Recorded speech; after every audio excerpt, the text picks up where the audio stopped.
కొడుకుని ఉత్తముడని అందరూ పొగిడినప్పుడే తండ్రికి నిజమైన పుత్రోత్సాహం అని చెబుతున్నది సుమతీ శతకం. కానీ నాకు కూడా పుట్టాడు ఒక కొడుకు. అయ్యో అయ్యో, వాడికి నిలువెల్లా విషం, అబద్ధాల కోరు. ఎదుట నుంచున్న అభ్యర్థి నా కన్నబిడ్డని కూడా చూడకుండా ఈ రోజు నేను ఇక్కడున్నానంటే అందుకు కారణం మంచితనం, మానవత్వం. 30 సంవత్సరాలుగా మద్యపానాన్ని ఎదిరించి పోరాడుతున్న ఉత్తముడు ఒక తాగుబోతును కొట్టాడు అంటే అందులో ఆశ్చర్యపడటానికి ఏమీ లేదు. మన ఇంట్లోకి ఎవడైనా తాగొచ్చి గొడవ చేస్తే మనం ఊరుకుంటామా? మన వంటి సామాన్యులకే మన ఇల్లు, కానీ రామచంద్ర ప్రసాద్ వంటి వారికి దేశమే తన ఇల్లు. ఆయన్ని సందేహించేవారు దేశద్రోహులు. మా తెలుగు తల్లి గీతం పాడలేదని తెలుగువాడు కాదంటారా? పాట పాడటానికి ఆయన ఏమన్నా సూపర్ సింగరా? Super star. మన రాష్ట్రం ఇప్పుడున్న పరిస్థితుల్లో ఇలాంటి నిజాయితీపరుడైన నాయకుడే కావాలి తప్ప మోసగాళ్లు కాదు. ఇంకా మీరు రామచంద్ర ప్రసాద్ తప్పు చేశాడని అనుకుంటున్నట్లయితే ఇప్పుడే మీ అందరి ముందు ఆయన క్షమాపణ చెప్పమని అడుగుతాను. చెప్పమంటారా? ఓ తండ్రిగా ఓడిపోయిన నేను మనిషిగా గెలవడానికి నిజాయితీ పక్షాన వచ్చి నిలబడ్డాను. నిజాయితీకి గుర్తు గొడుగు గుర్తు. రామచంద్ర ప్రసాద్ కి ఓటు వేయండి, మన రాష్ట్రాన్ని కాపాడండి. నమ్మించి గొంతు కోసిందే సరే, అది పరాయిది. కన్న తండ్రి.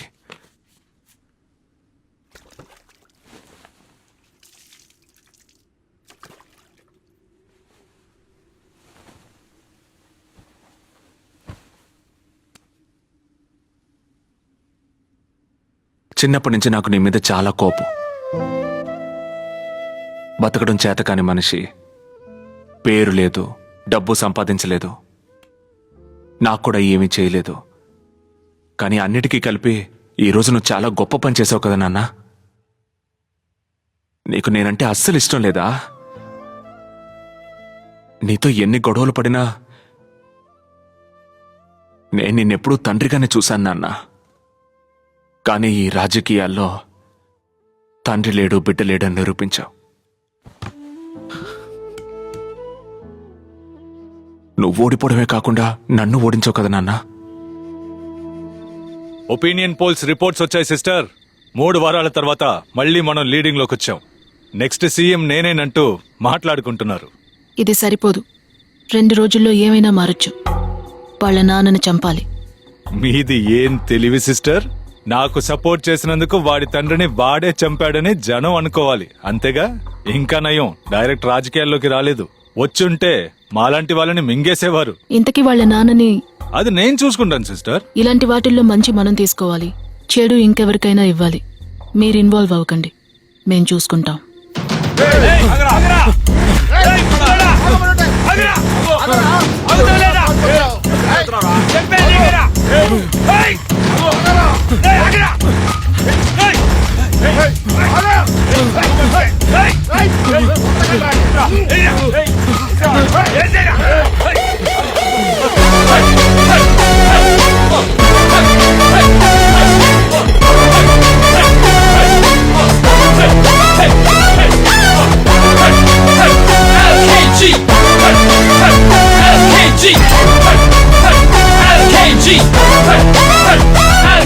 కుమార్, వాళ్ళు పెద్ద రౌడీలు బాబు. రేయ్, నా దగ్గర అంత సెంటిమెంట్ గా నటించి ఎంత పని చేస్తావా? రే దుర్మార్గుడా, జన్మనిచ్చిన తండ్రిని కూడా చూడకుండా రౌడీలతో చంపించాలని చూస్తావా? నాన్న, నీకు అసలు తెలివి ఉందా? నేనే కదా నిన్ను కాపాడాను, అందుకే నాకు ఇలా జరిగింది.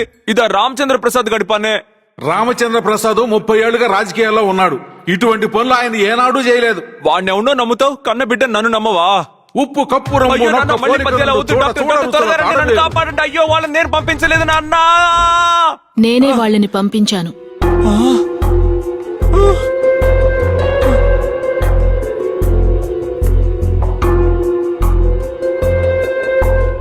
నన్ను కాదని వాడి కోసం పనిచేయడం మాత్రమే కాకుండా మా నాన్నని చంపమని రౌడీలు పంపించావు. నిన్ను మీ నాన్నగారిని కాదు, నిన్నే నరకమన్నాను. ఓ దుర్మార్గురాలా, ఇది నాతోనే చెప్పడానికి ఎంత ధైర్యమే నీకు? పోలీస్ పోలీస్ 2 సార్లు కాంట్రాక్ట్ లో సైన్ చేశావే, దాన్ని ఒకసారైనా చదివి చూసావా? లేదు. క్లాస్ 23A, అవసరమైతే నీకు తెలియకుండానే నీ ఆపోజిట్ టీంతో కలిసి పనిచేస్తాం. కార్పొరేట్ కాంట్రాక్ట్ ఇస్తే ఫుల్ గా చదవకుండా సైన్ చేయకూడదు. సరే, నాకు బుద్ధి లేదు, చదవకుండా సంతకం పెట్టాను. రామచంద్ర ప్రసాద్ నీ మాటల్ని ఎలా నమ్మాడు? అతనికి బుద్ధి లేదా? ఏరా సిస్టర్ ఇంకా రాలేదా? అది రాదు, కాంట్రాక్ట్ అయిపోయింది. ఇదిగో చూడు, చదువు. 3 రోజులు 3 ఐడియాలు. Which ever comes first. చదవకుండా సైన్ చేసావు కదా. బయట నుంచి గొప్పగా కనిపించే చాలా మంది విషయంలో లోపలికెళ్లి చూస్తే ఏమీ ఉండదు. రామచంద్ర ప్రసాద్ కూడా అలాంటివాడే అని అంకులే చెప్పారు. ఆ రోజు ఏమన్నావు? నువ్వు ఓడిపోవటమే కాకుండా నన్ను ఓడించావు అన్నావు కదా. ఏ మనిషి తన జీవితంలో ఓడిపోయినా తన బిడ్డ మాత్రం గెలవాలని అనుకుంటాడు. నేను కూడా అంతేరా. అందుకే ఈ అమ్మాయి చెప్పినట్టుగా చేశాను. నువ్వు కూడా నాలా అయిపోకూడదు కదా. నీ పాటికి తొందరపడి ఏదేదో చేశావు. వీటన్నిటినీ దెబ్బ కొట్టేలా వాడేదైనా చేశాడంటే దానికి రియాక్ట్ అవడానికి కూడా మనకి టైం ఉండదు. Will be in danger. అందుకే వాడిని ఆలోచించనివ్వకుండా మనకు కావలసిన పనులు చేయించాను. మోస్ట్ ఇంపార్టెంట్లీ, ఇంతవరకు మనం చేసిన దానికన్నా నువ్వు గెలవడానికి ఓ బలమైన విషయం అవసరమైంది. అదే సానుభూతి. మన దేశంలో సానుభూతికున్న పవర్ వేరే దేనికి ఉండదు. అతనన్నాడు కదా, పడుకునే గెలుస్తాను అని. ఇప్పుడు నేను చెప్తున్నాను, నువ్వు పడుకునే గెలవబోతున్నావు. కేసులో ముఖ్యమంత్రి భోజప్ప అరెస్ట్ చేయబడడంతో నిన్న జరిగిన ఉప ఎన్నికలలో గెలుపొందిన ఎల్కేజీ కొత్త ముఖ్యమంత్రిగా పదవి స్వీకరించబోతున్నారు. దీన్ని వ్యతిరేకిస్తూ రాష్ట్రమంతటా నిరసనలు వెల్లువెత్తుతున్నాయి.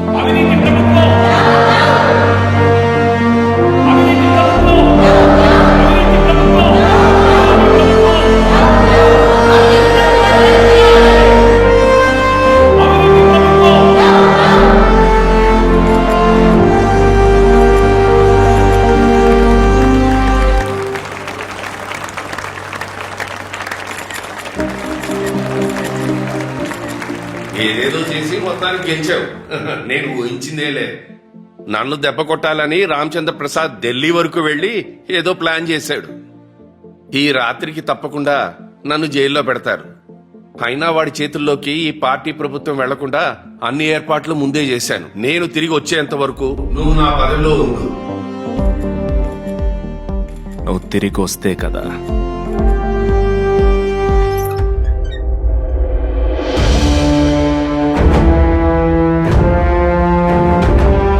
లంకవరపు కుమార్ గాంధీ అనే నేను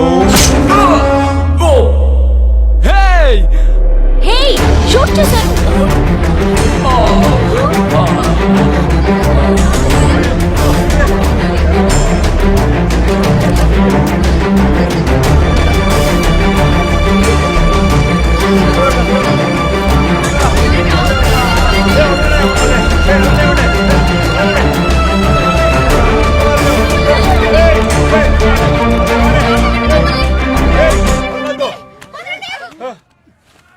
బుల్లెట్ ప్రూఫ్.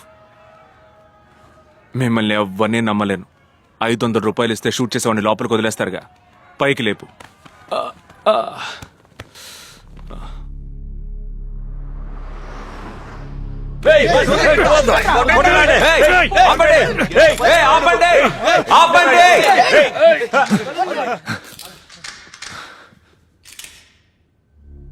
అవినీతి ప్రభుత్వం, బినామీ ప్రభుత్వం. ప్రభుత్వమా ఇది? ఎవడైనా పదవిలోకి రావచ్చు, ఎవడైనా సీఎం కావచ్చు. ఎరా ప్రజాస్వామ్యాన్ని చంపేస్తున్నారా? మీ కోపంలో న్యాయం ఉంది. మీరు ఓటేసి గెలిపించిన సీఎం ఇప్పుడు బతికిలేడు. రాత్రికి రాత్రి సీఎం అయిన వాడు జైల్లో ఉన్నాడు. ఇప్పుడు కొత్తగా ఇంకొకడు. కోపం కరెక్టే, కానీ ఎలా చూపిస్తారు? తుపాకీతోనా? ఈ రోజు నన్ను కాలుస్తారు, రేపు ఈ గుంపులోంచి ఇంకొకడు వస్తాడు, వాణ్ణి కాలుస్తారు, రేపు ఇంకొకడు వస్తాడు. ఇలా ఎంతమందిని కాలుస్తారు? తుపాకీ కన్నా పవర్ఫుల్ ఆయుధం మీ చేతికి ఇచ్చారు, మీ ఓటు. దాంతో మీ కోపాన్ని చూపించొచ్చు కదా. నన్ను ఓడించుండొచ్చుగా. నేను పోటీ చేసిన అదే ఎలక్షన్ లోనే అదిగో అతను నుంచున్నాడు. బాగా చదువుకున్నాడు, పెద్ద ఉద్యోగాన్ని కూడా వదిలేసి ఏదైనా మంచి చేద్దామని ఇండిపెండెంట్ గా నుంచున్నాడు తాయి గుర్తుతో. మీకెవరికైనా తెలుసా? 413 ఓట్లు వచ్చాయి. ఎవరు ఓడించారు వాణ్ణి? నేనా? మీరే. మన రాష్ట్రంలో ప్రతి నియోజకవర్గంలోనూ ప్రతి ఏటా ఏదో ఒక మంచి చేద్దామని ఎంతో మంది నుంచుంటున్నారయ్యా. ఎవరైనా వాళ్ళని గమనిస్తున్నారా? మనకి తెలిసిందల్లా 2 పార్టీలు, 2 గుర్తులు. కులాన్ని చూసి ఓటేసేవాళ్ళేగా మీరంతా. డబ్బులిచ్చి గెలిచిన వాడివిరా నువ్వు. అవునరా, రాజకీయ నాయకులందరూ డబ్బులిచ్చే ఓట్లు కొంటున్నాం. కానీ డబ్బుకి ఓట్లు అమ్ముకునేది ఎవరు? డబ్బులిచ్చే మేము చెడ్డోళ్ళం అయితే అది తీసుకునే మీరు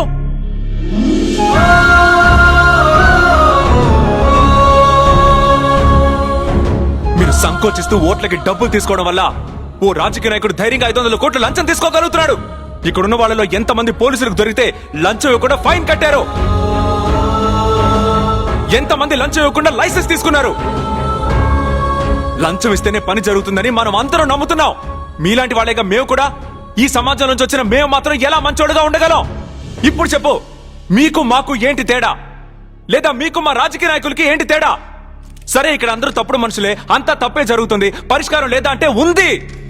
వాడొచ్చి కాపాడతాడు, వీడొచ్చి కాపాడతాడు, ఈ హీరో పార్టీ పెడితే బాగుంటుంది, ఆ హీరో పార్టీ పెడితే బాగుంటుంది. ఇలా నమ్మకాన్ని ఎవరి మీద పెట్టడానికి బదులుగా మీ పిల్లల మీద పెట్టండి. నా కూతురు డాక్టర్ కావాలి, నా కొడుకు ఇంజనీర్ కావాలని ఆశపడుతున్నారుగా, నా బిడ్డ మంచి మనిషి అవ్వాలని ఆశపడండి. ఇక నుంచి 20 ఏళ్ల తర్వాత వచ్చే వారికైనా కరప్షన్ చెడ్డ మాటని తెలియాలి. ఒక తరం మొత్తం మంచివాడుగా పెరిగితే అందులోంచి వచ్చే నాయకుడు కూడా మంచివాడే అవుతాడు.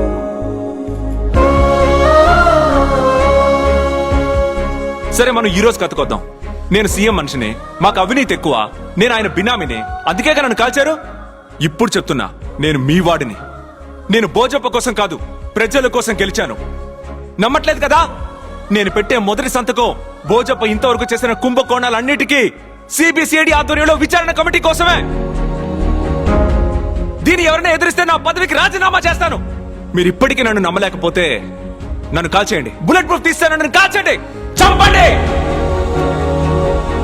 చట్టరీత్యా అంతా రెడీ. ఇప్పుడు మీరు చెప్పండి, పదవి స్వీకారం చేయొచ్చా?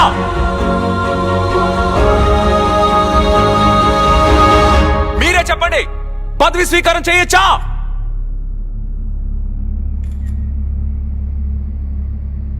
చెయ్యొచ్చు.